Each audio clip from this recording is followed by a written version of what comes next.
Sego, if you like what we're doing here, if you support the show and you want to give support to the show, you can do so by going to patreon.com/Let's Talk Native.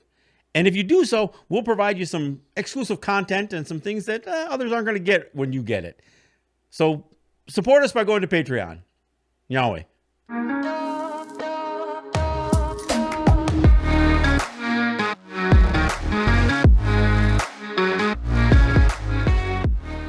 Let's Talk Native is produced at the LTN Studios on the Cattaraugus territory of the Seneca Nation. We break all the rules for Native media by peeling back the layers of assimilation and indoctrination. No prayers, no buffalo speeches, and no spirituality shows. While this podcast does not provide a path to spiritual enlightenment, we do take a tough look at history, oppression, and our survival. But the real goal here is to bring our people together by breaking down what separates us. So, welcome to Let's Talk Native with John Kane. Sego, and welcome to Let's Talk Native. I am John Kane, your host, and we are going to talk about something we've talked about before a little bit, is that what a bad month December is historically. And I do have a guest joining me. I got my friend Paul Winnie from the Tonawanda Seneca Territory joining me. We're going to talk about two events. One is an actual anniversary today, and one was the anniversary of a heinous crime a few days ago. So first off, I'm going to talk about the execution of the Dakota 38 in Mankato, Minnesota, which was on December 26th, the day after Christmas in 1862. And I got to do a couple of things here with this one. First off, thanks for joining me again, Paul. It's good to have you back. Scano, good to have everybody here once again. So on December 26, 1862, a massive gallows had been built in Mankato, Minnesota. And when I say massive, there's never been a gallows that I'm aware of that was built to hang up to 40 people at one time. But that's what they built. They didn't build a gallows and then cycle people through. No, they wanted to do something really dramatic. So they built this massive gallows. And of course, this was a huge public event. There was, by some estimations, there was as many as 4,000 or 5,000 good American citizens from Mankato, Minnesota, who came out the day after Christmas, the day after celebrating the birth of their Savior. They came out, men, women, children, to witness this extraordinary event, the hanging of what would be 38 Dakota Native people, men. And this order was signed by Abraham Lincoln. Now, I've been seeing some of the stuff posted, and in fact, even I think somebody challenged the veracity of Lincoln being called the executioner. I saw a Snopes piece that was done on it, and I said, well, it's partially true. Because he signed off on the execution, but he also commuted the sentence of 365 or whatever it was people, and it's like, wait a second, this isn't just like a sign off. In order for these guys to have been executed, he had to sign the execution order.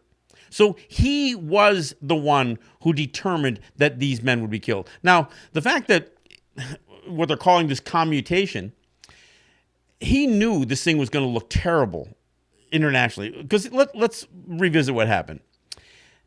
There were 303 Dakota who were sentenced, who were tried, convicted, and sentenced within a couple of weeks span by a military tribunal. And then the evidence was just dogpiled all from one or two individuals. And they come up with this conviction and a call for their execution after several weeks. 303 people tried at the same time. And of course, in order to execute that many people, I mean, that's a massacre. That's not an execution. I mean, that's a massacre. And Lincoln knew that it was going to look bad. So he actually suggested to them, to the prosecutors, to the military tribunal that had convicted these guys, well, isn't there some that were convicted of more heinous acts, like acts against women and children specifically? And he was looking for maybe he could find some rape charges or something like that. And there wasn't any, or there wasn't enough accusations of it to come up with a suitable number of people to execute. So Lincoln just looked for names that seemed to be repeated a few times and then whittled the number down to 39. The execution order was for 39. For whatever reason, one person was also taken off that list, so 38 were actually executed. Now, so what were they executed for? I know I've seen some of the stories out there, and some of them suggest that because they were hunting out of season or something. No, it wasn't that. The bottom line is that Lincoln also signed earlier in that year the Homestead Act, which was one of the largest transfers of native lands to federal lands. And in order to do that, he entered into a treaty, which is another act of fraud, where people were dispossessed of their lands and they were never compensated.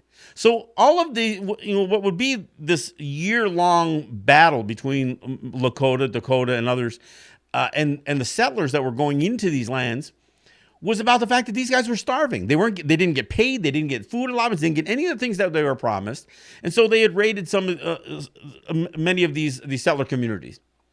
And that's what they were charged with. And look, you have to understand that these white folks were shooting on these native people too. I mean, this isn't just like, they went in there and killed women and children and ate their porridge. So, I mean, the whole thing is not ever told truthfully as far as how this thing, how the conflict generates in the first place. It generates from defrauding native people in the first place. And Lincoln does sign the execution order. I don't even want to add anything to that, but the way this is being whitewashed over and over again, it just frustrates me. Well, you need to keep getting the message out there and educating these people on these exact issues in order for it to hopefully sink in at some point.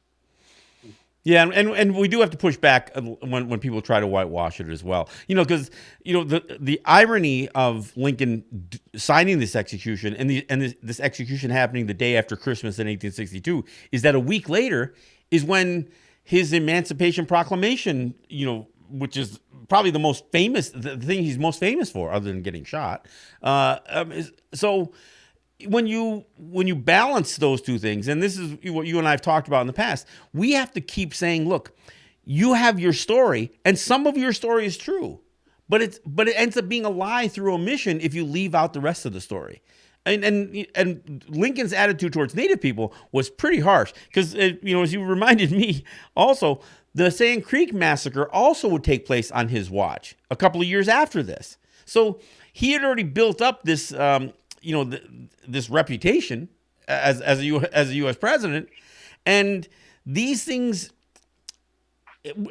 He's not just an innocent bystander in this thing. I mean, he signed the execution order here, and after the Sand Creek Massacre, which was really considered one of the most heinous acts ever committed against Native people because of the mutilation and the brutality, the fact that you had women having their breasts and men having their genitalia cut off and that kind of stuff. Some of the most crazy stuff that these white people did. When there was no court martial of Shivington after this, the Colonel Shivington, who happened to be I think a Methodist priest or minister or something like that. But nobody was ever held accountable. I mean, they said that this guy's military career didn't blossom much after that. Well, I mean, there were men, women, and children killed at Sand Creek, and again, this is all done under the. With Lincoln as the commander-in-chief. Yep, and he also had all the Andrew Jackson. Everything happened under different presidents. So. Yeah, I guess the reason I and I'm not trying to harp, although I will say I'm going to lean back from my camera here. I got my my Lincoln shirt on. My Dakota 38 Lincoln shirt. Yeah, you can find it. You can find the shirt on our website, by the way, which is newly redesigned. It's newly redesigned. I guess that's a bit redundant. It's redesigned, and you can go to our merch page and you can find this Abraham Lincoln with the noose in his hand. His shirt or the shirts on our merch page. So check out our new website anyway. that was a shame. my shameless pitch. All right, but I think it's important that because some of these guys are so sensationalized. I mean, I think it's really easy for people to view Andrew Jackson through a certain lens. Although there are plenty of fans on the right, that's for sure, of Andrew Jackson. But when you break some of this stuff down, I mean, I just saw a post recently. It had Andrew Cuomo, talking about how sheriffs don't get to choose which laws they enforce, and then somebody put a quote underneath it with Thomas Jefferson, and it says the quote that says, "If a law is unjust, a man is not only right to disobey it, he is obligated to do so." Signed by Thomas Jefferson. And I'm reading this thing, and it says, this is the freaking guy who had slaves and used some of them as sex slaves, had children with slaves, children by slaves who were also his slaves. I mean, so when I hear a quote like this from Thomas Jefferson, that sounds wonderful to hear that kind of thing said. But this is a guy who enslaved people. I mean, so the absurdity of that message coming from a person with that track record, and this is I had my grandson on the show, and I said, did they ever tell you that any of these guys had slaves or enslaved people? And of course not. So how do you not balance the conversation by telling some of the full truth of some of these people and their character? Yep. Getting the schools to teach the right thing is a whole nother topic, but that's where, this information has to get started, the young kids, so that it's not ingrained in their thoughts that Columbus or Jefferson or whoever was all spick and span. Yeah. Well, and I know, and I've talked about the fact that since the murder of George Floyd and Breonna Taylor and the rise of the Black Lives Matter movement, we have seen not only some of these Confederate statues being taken down. In fact, I think they just took the Robert E. Lee statue down in Richmond, Virginia, just a couple of weeks ago, or within the month anyway. But there was also a big push to get rid of Columbus statues and some of these other racist statues. And I know the Lincoln statue took its lumps in one of these cities. I don't remember which one, because of this very thing. I mean, you can't ignore the fact that these guys all have blood on their hands. There's a reason we call the president of the United States Rondatagayas. And it's because they've all played a role in trying to eliminate us, either through ethnic cleansing involved with the stripping of our national character, our cultural character, or whether it was outright murder. So when you look at the full range of assimilation policies or depopulation policies, you've got to acknowledge what each and every one of these guys who sat in the White House, that they all have blood on their hands. And I think, one of the things that is important is to cite it specifically. And we can. I mean, there's a lot of evidence in the historical record about what these guys did or what they didn't do, that they should have. And by that, I mean, when they've done these land cession agreements and never fulfilled the obligations. Part of what the Cherokee went through after the Trail of Tears. They would find themselves, it would take years before there would be any proper settlement of payment to these guys. And that was, again, during the Jackson era. So, when Americans hear the history, they can just get to lump all of that Indian history into one little, one box, and not realize that this stuff, it stretches from George Washington to Donald Trump. And you can find evidence and indications of white supremacy, especially where it is geared towards dehumanizing Native people, through every one of these presidents. And I think you're right. We've got to keep the pressure on. And And I think even in schools, I mean, when we've got our kids in grade school, and certainly when we have our kids in high school, by then we should the gloves should come off, and we should prepare that our teenage kids. I realize that some of this stuff may be somewhat age inappropriate when you're talking about some of the most heinous acts that were committed. But by the time our kids are coming out of high school, they should know some of this truth.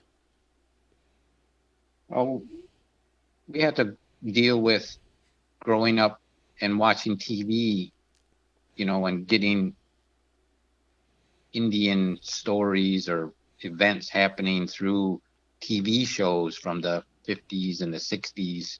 And that stuff is totally bogus. Yeah, when you have Disney doing stories that people are going to interpret as history, or any of the Hollywood stuff. But I mean, look, you got cartoons. I mean, Warner Brothers. I mean, Bugs Bunny shooting native people from a fort. I mean, these are the kinds of things that everybody's been inundated, including our people with. And you're right. We've got to correct the narrative first to our kids. So, I mean, yourself, we had a Haudenosaunee chiefs wearing Plains Indian headdresses back in the 50s because, frankly, we were taking our own cues, our own identity from what Hollywood was creating before we started saying, "Nah, we got to get this right." Yeah, learning from that past, putting it into today's context of teaching these kids nowadays. Not to, because they didn't see those things, but whatever they're seeing now is what we need to correct. Sure. Moving forward. Well, and you're right, and we're still, some of that stuff is still coming through. You still have Disney making films, and you've still got, you've got a lot of doublespeak that comes out of politicians, and so you get these guys saying these platitudes. I mean, part of the thing that I've tried to address without fully condemning Deborah Hallen as a person, I'm not as enthusiastic about one of our people becoming their agents, their servants in their interior department. And so having that conversation, not that I need to convince everybody that I'm right and they're wrong, but just say, look, this isn't as cut and dry as what people think it is. And we have to be prepared to think critically and be somewhat cynical when some of these overtures are made to us. Yeah, it hasn't happened in the past with the click of a finger. It's, and it's not going to happen just because some new person is in there. Exactly. And, and understanding that whether they're sitting in Congress or whether they're sitting in a state legislature or whether they're sitting at a cabinet level, they are not there representing us. They are actually serving at the pleasure of the governor or the state constitutions or the president or the U.S. Constitution. So the interest, the public interest that they're weighing out is not our interest. I mean, I'm not saying they aren't going to hear us. I hope they do, but they're not serving us. They are serving the United States in those capacities, and so the level of sacrifice that they are willing to impose upon us so they can advance their national agenda is something that we have to be prepared. Look, I know you directed me to listen to some of Saul Alinsky's stuff, and look, he says, look, you've got to point this stuff out. You got to get people agitated by demonstrating what is really happening here. Because if you're going to build a movement, the first thing you got to do is get people engaged. And if we don't do this kind of information sharing, the very stuff that we're doing here right now, then it's really easy for people to just kind of settle back and just kind of take our lumps. No, you have to keep practicing teaching these things and can't give up. Otherwise, that's what they want. They want the compliance and the silence. Yeah, or like Saul says, if you think that you're just going to boycott them and you're going to just disengage, that's also what they want. That kind of silence is good for them too, because if they don't have to deal with you because you think that you've been able to, I don't know, just settle in on our territories and have some sort of sanctuary on our territories, they they're less interested in coming onto our territories today than they are keeping us on those territories so we don't spread our message. I mean, that's really a bigger concern for them. Yeah, having Harlan there is not. It's one of those things let's wait and see. Yeah, and I'm But we trying to don't have an have open that. mind. We don't have that kind of time again. Like I said with the solar it's are we going to wait and see? But then nothing happens in a year and a half or 2 years, and Yeah, then you how long do we wait wait, that time. right? Yeah. Yeah. So it's just they have to keep doing it, and along with whatever she's going to be accomplishing. Yeah.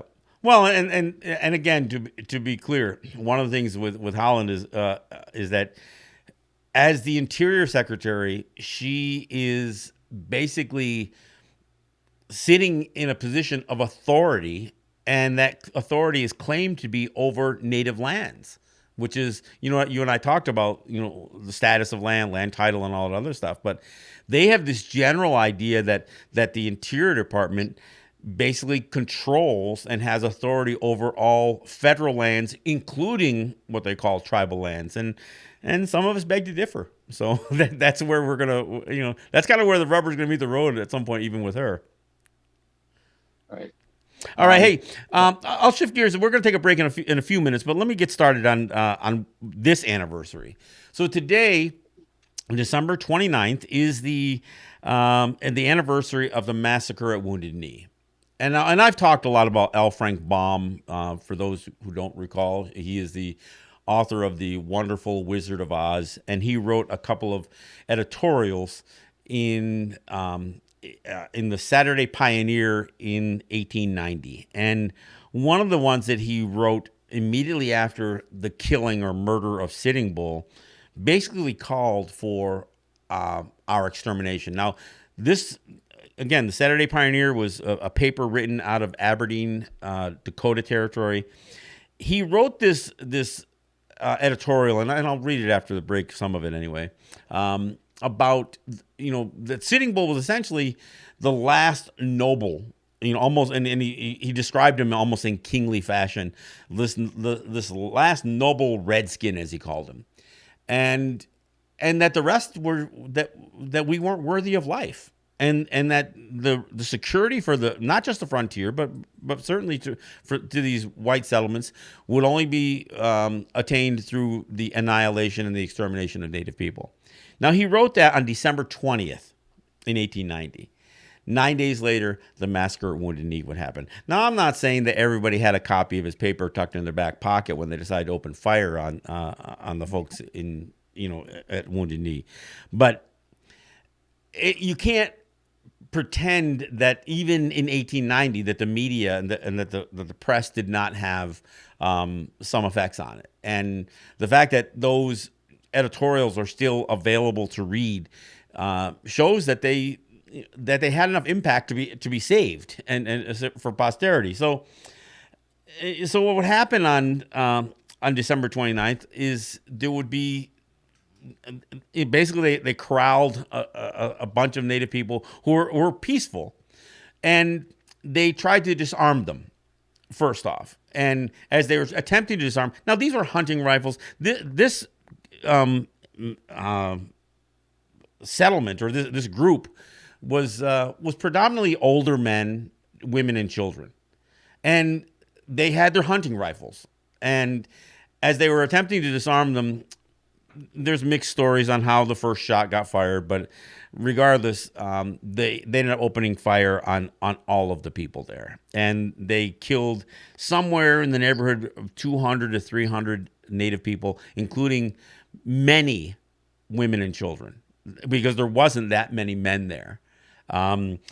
There were over 250 killed. There was another 50 or so that were injured. Most of those would die from their injuries. And that would include, like I said, many women and children.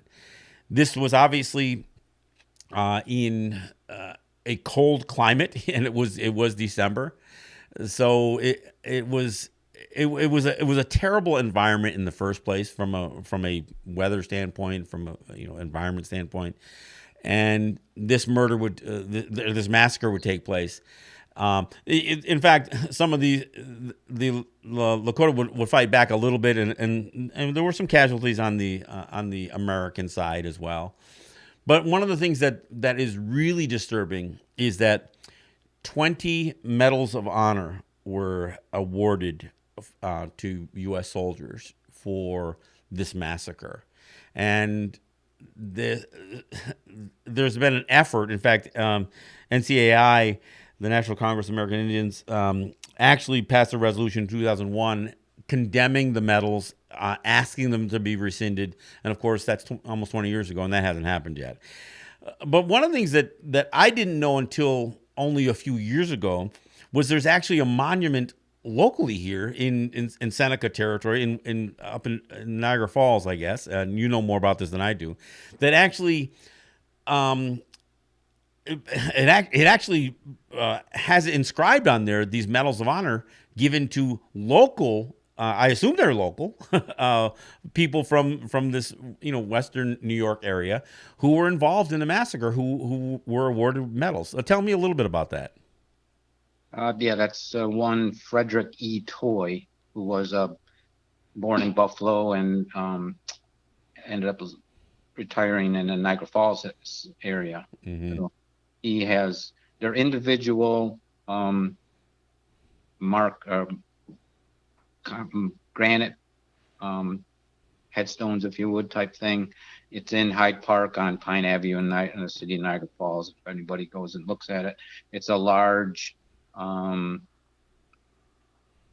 veterans memorial sarcophagus with other members on that, but the individual ones stand out in front of that as individual monuments to these other soldiers, and it has the actual sort of engraved into the granite, the metal. Wow. Well, we'll talk about that, because I know there's been an effort, and you've been involved in that effort to have this addressed. And I know the more we talk about this, the more people will be aware of it, and again, it helps bring attention to it, and perhaps the duly noted call for these monuments to be either taken down or altered or something. I mean, nobody should be celebrating the massacre of Wounded Knee. And the fact that these guys were issued medals in the first place is problem enough. The fact that there's monuments still standing for all the world to see is another problem altogether. Look, Paul, we'll take a break, and we'll come right back, and we'll talk a little bit more about this issue, and kind of some of the conversations that you've had, and of course in the context of monuments coming down, we'll talk more about it. This is John Kane. I've got my guest Paul Winnie joining me. This is Let's Talk Native. We'll be right back after this.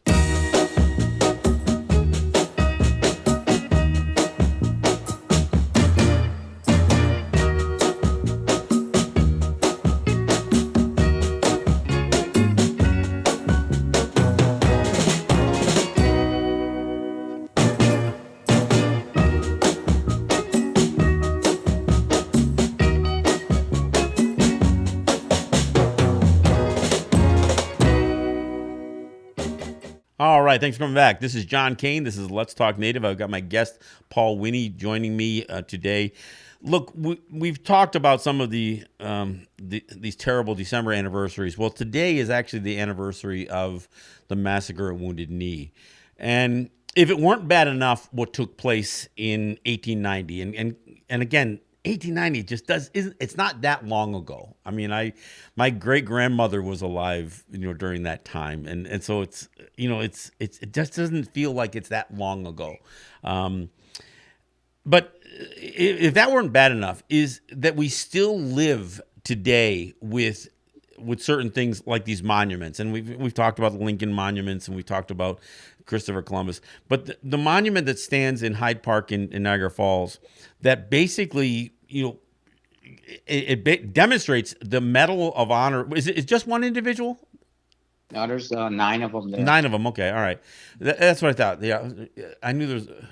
Yeah, okay, so it lists 9 individuals from Western New York who were a part of the Wounded Knee Massacre. And so there's this monument, and we'll put a picture up of it.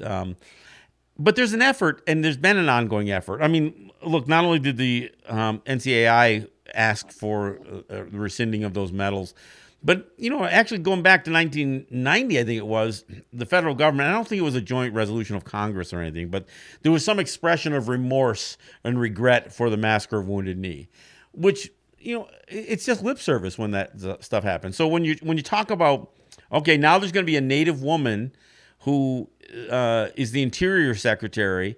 This Deborah Haaland she does have the opportunity to address some of these issues, and I realize it might be a little bit outside of her purview because it has to do with military and medals and that kind of stuff. But certainly, she could bring a lot of weight to bear on this thing, and that'll be part of the question. This is part of that wait and see thing that you talked about. Let's not wait too long, but we'll certainly see.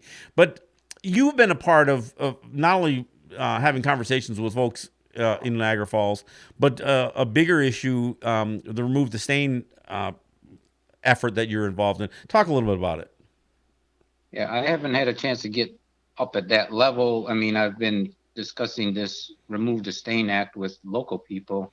It was, introduced in 2019 by Denny Hack from Washington State, and had backing from everybody from Kamala Harris, Bernie Sanders, and also Harlan, who actually introduced it to the Senate in her speech. You mean the House? It would be the House. Okay. Yeah. Yep. So that was interesting points that she made, and it's all the necessarily points about trying to get some type of acknowledgement and finalization, and so some healing can start with this bill. And when I first started looking into this a few years ago, obviously the bill wasn't there, and the whole idea kind of fizzled out a little bit, and then it got reintroduced this fall with some other friends of mine and stuff, and now we're at to where we've talked to local people in Niagara Falls. There's the Niagara Falls City Council. We announced that we would appreciate if something was going to be done in there. That was done this fall, but the actual park is the Niagara Falls Veterans Memorial Commission is in charge of that section of the donated area out of Hyde Park, and they're the ones that ultimately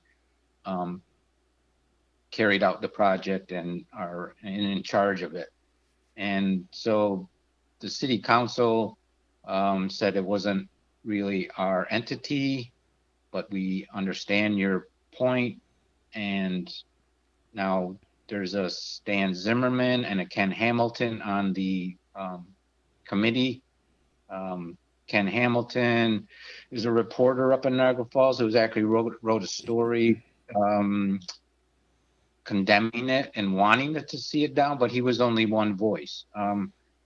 And then there's to this day, all the understanding is that from Stan Zimmerman, and that the notion of the massacre and the Medal of Honor getting removed is something that they only want to carry out if the act of Congress would pass. So everybody kind of passing the buck a little bit on this thing, right? And so that's kind of recently what I found. I mean, I'm still been involved with the solar thing, so this was kind of a side thing over the last couple of things in which we talked about having a demonstration there today. Mm-hmm. But I guess in light of the COVID situation, and not foreseeing any weather, problems, we we didn't really get into that, and also wanted to wait and see where the, the local were going to posture themselves. And then, but getting to where we're at, it's like we actually need to create a demonstration. It's one of the only ways To to bring more, raise the awareness, right? yeah, awareness. I mean, it's only whatever I can do to try to bring this out. I mean, it's obviously on a national level and one vote away from being enacted by the president if it went that far. Mm-hmm. We still need to educate. This gets back to the education part of the local people to understand. And when you can explain it to most of the people that I talk to, it's like, oh, that's not right. Right. That shouldn't be like that. You hear that all the time, right? To like, hey, they took the country away from you. That wasn't right. That kind of thing. So Well, it's and education. what I always get back to with these kinds of monuments and statues and some of these other ways of romanticizing history is, when we call for something to be done, like specifically like a monument coming down or names removed or something, a statue coming down, we get accused of wanting to erase history. Well, it's the mistelling of history that is the erasure. The idea that we're saying, look, that those people should not be honored with this, for all of eternity on this monument, because what they were involved in essentially was a war crime. And any telling of the massacre of Wounded Knee, it's never discussed. It's not a battle. This wasn't a battle. This was a killing. This was a mass killing. And so the idea that these guys would be, memorialized in such a way, that's the lie. And so I think trying to tell the story and explain this to people so they understand, we're not trying to hide history. And in fact, if they want to put a marker up there that explains what took place with that monument, then let's tell the true. Let's tell the real history. Let's tell the real story. Yeah, that event has been documented 10 different ways. Books, movies, documentaries, Ken Burns, whatever you want to talk about, Yeah. have explained that day. And you have to understand that for the time period that we were, the actual definition of the honor medal. Yeah, the Medal of Honor. The Yeah. definition at that period of time, because it has been revised, was to distinguish themselves by their gallantry and action and other soldier-like qualities. That was what the premise of the Medal of Honor was at that time. And there was a Captain Early who recommended Frederick Toy, was quoted for conspicuous bravery and coolness displayed while shooting hostile Indians. And so, I mean, all this stuff is there. It's just that people want to take the time to really understand the whole story. Well, and this took place at a time where there's real photographs of a mass grave that was dug and bodies dumped into it that looks eerily like what people were saw in Nazi Germany with Jews. I mean, and they're oftentimes those two pictures are put side by side, so there's no comfortable way of heroizing that that military action, or so there's just no way to do it. So I think we do have to keep pounding on this and asserting what took place, because even in the best of scenarios, even if you want to tweak the numbers and be as conservative as possible, it still is a massacre. No matter what you do, it's still a massacre, and in any way, shape, or form, in any way that you could you could describe it. Yeah, I mean, Elizabeth Warren stating that's horrific acts of violence against hundreds of Lakota men, women, and children. That's what needs to be brought out, is that the people that endured it, that they have the descendants of the Wounded Knee. And those people and all the Lakota country has to deal with this day as an anniversary of that tragic event, and um, it doesn't go away. It's there. They're doing a horse ride. They do an annual horse ride Mm-hmm. from Standing Rock to Pine Ridge because that's where they were trying to retreat to after the killing of Sitting Bull, um, just prior to that. And then you have the whole ghost dance um, thing going on, Well, and you have a and to put this very into a little bit more historical perspective, it was John Turdell who talked about, you know, we can talk and praise what took place at Little Bighorn with the Custer's Last Stand and that kind of stuff, but look at the payback. Look at who was killed, and look what would take place. That was in 1876, and within less than 15 years, all of the main figures from that would be killed, and then this massacre at Wounded Knee. I mean, so there was this whole payback thing, and I'll tell you, getting back to yeah, Niagara Falls. coincidentally, that was the Seventh Cavalry. Well, exactly, and on that note, I got to tell you, a few years ago, I went to the Niagara Falls City Council to condemn the then mayor Paul Deister, because during a 9/11 commemoration, he literally made the comparison to the first responders who went into those buildings in New York, as as cavalry. He says, I imagine them like the U.S. cavalry, and I'm thinking, you do realize that the U.S. cavalry, the images that people have that are things like this, massacres, these kinds of, where there was, where, so the idea that he was actually making that comparison was something that I thought was inappropriate, especially since in his next breath he started condemning the Senecas over the whole gaming money thing. But so this is kind of the view that gets held by some of these guys, that and he touted himself again as this military expert, this historian that studied all this stuff, and yet that would be the analogy that he would make. I found that terribly inappropriate, and just like this monument's terribly inappropriate. Yeah, trying to make a step forward, the act would be an acknowledgement that we could build on to help understand these situations, because all the other we've all had our wounded knees Right. at different periods of time for the last 500 years. It's that was just their time, because the people in the East already had their wounded knee. Sure.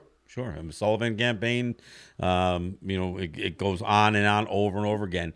Even as we talk about things like residential schools, these were strewn across the continent on U.S. and Canadian soil. What people experienced was pretty incredible, and we all had that experience at one time in that U.S. history. That's why I think putting some of that in context and making people understand, well, this is what took place under this president. This is what took place under that president.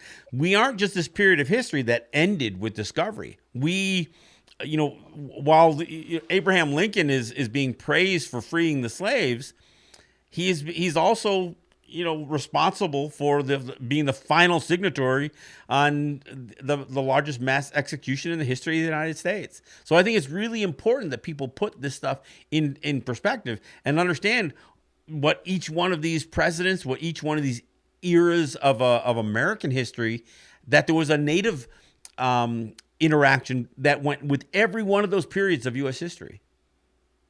Yeah, the local city of Niagara Falls could actually do themselves a favor if they would enact on this without the bill being passed.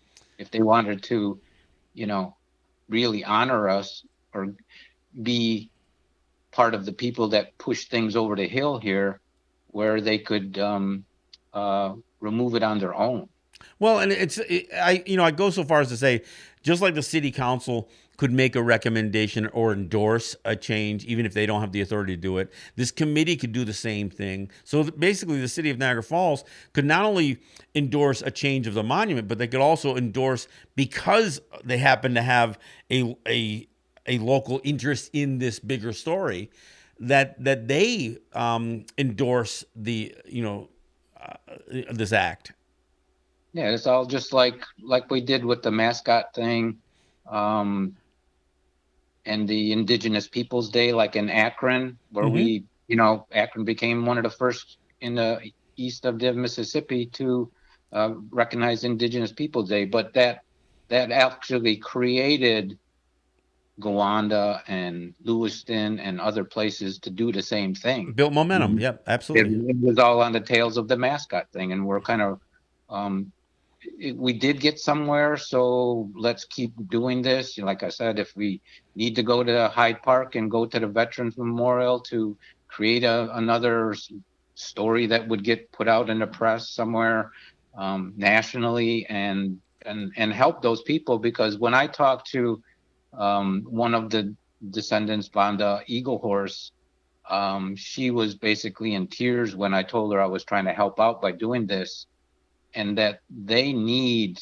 and it's spelled out even when they did it in Congress. They brought in um, a lady that had fought in World War II, and they just need the healing. They need that justice, if you would, to get past, the trauma that this happens every year at this time on this day. Well, and I think we carry this with us, and like you said, we all have our our wounded knee, and so we carry this with us, and without there's some acknowledgement. I fully. I'm glad the Washington football team changed dropped its name, and I'm glad Cleveland's doing the same thing with its baseball team. It's going to change how I view the powers that be in those cities, just by that relatively small act. So I think when you carry some of this trauma with you, historical trauma, and that these anniversaries come around every year, and it's not even just the anniversary. The idea that they have a Veterans Day, so at Hyde Park, and on Veterans Day they're going to do some celebration there, or Memorial Day they're going to do some celebration. So for some of us, that same scab gets pulled and ripped off, with every one of these holidays that the United States has that romanticizes the military engagement. Because before, we've talked about this before a little bit. Before you have the State Department, the Interior Department was the agency involved with American expansionism. So a lot of those military actions that beyond the Civil War, was all about expanding. It was all about expansion. I mean, hell, this the Homestead Act that Lincoln signed into law, in the same year that this execution would take place, that was all about rewarding people who had never taken up arms against the United States, and as a way to to reduce poverty amongst white people. Ultimately, they even expanded the Homestead Act to black people, although the whole act was such a debacle. It ended up being rife with fraud and greed, and basically it was just wealthy people who ended up grabbing the lion's share of that 500 million acres that the federal government put up into that Homestead Act. But this is the history. I mean, they do that commemorative ride for the Dakota 38 too, and Right. When they produced that film, one of the things that, and I encourage people to watch the film. It's a documentary film called The Dakota 38, and there's a young man who's a part of the ride, and the young man's name was Billy Ray Dumark, and he is really uncomfortable around the white people that they keep engaging, because they're getting some support from some of these wealthy ranchers and stuff like that. They helped them out with their trailer. They fixed him a big dinner at one point on this ride, and he was never comfortable with it. And the white guy who's helping produce a film couldn't understand it. And to me, it's so obvious. Look, this generosity coming from these rich white people, they got rich off of the land that these guys all lost. And the saddest part about the whole that film is when you get to the end of the film and you see the memorial credits, and they list Billy Ray Dumark, and I looked it up. He committed suicide before the next ride, and this is that trauma that we carry with us. So they're doing this commemorative ride about the Dakota 38, and they're riding across their homeland that's not theirs. That's not theirs anymore. All these wealthy people, and it doesn't matter how nice they are. It doesn't do away with the fact that they're living great lives off of this land that's no longer the Lakotas. That's part of the trauma. Well, I hope they can benefit by this Remove the Stain Act at some point, because they deal with that all the time, like we said, and everybody has their, like I said, everybody has their wounded knee, but we also need that finality to, whether it's anything, because there's so many issues, whether it's the rights of indigenous people getting acted on by the United States, or this act, or other things where there's some kind of acknowledgement towards us, and I mean Native people. And it's not, I was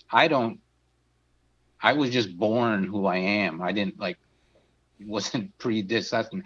I'm just doing with what I'm born with. Yeah. So that's all I can do, is try to take care and help my people. Well, and the acknowledgement is obviously something that is important, but along with that acknowledgement, there are some actions that come with it. And I know this is the challenge. I mean, it's easy to have lip service paid to you. It's easy for people to say, yeah, we really regret that happened. Okay, do you regret it enough to take some names off a monument, or take a monument down, or really look at some sort of reconciliation plan to deal with some of this stuff? I mean, people get scared of talking about reparations or compensation and that kind of stuff, but I'm not even necessarily going there, but there does have to be something more than just a plaque.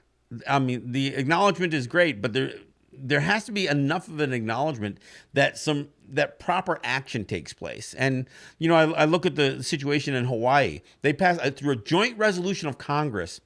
They gave this apology resolution. I mean, the joint resolution of Congress, House and Senate, they acknowledged the wrongdoing that the United States played in the coup, essentially, against the Hawaiian Kingdom, against the Queen of Hawaii. And when they tried to use that resolution in some sort of land case in Hawaii, the federal court said that resolution has no weight of law, and so it's just lip service. It doesn't even get to the point where when you acknowledge, when you apologize for wrong, that there's any contrition associated with the apology, and that these acts of contrition are physical acts that have to take place that can help the true healing occur. So I agree with you, though. It starts with an acknowledgement, and once that's done, then we need to have a bigger conversation.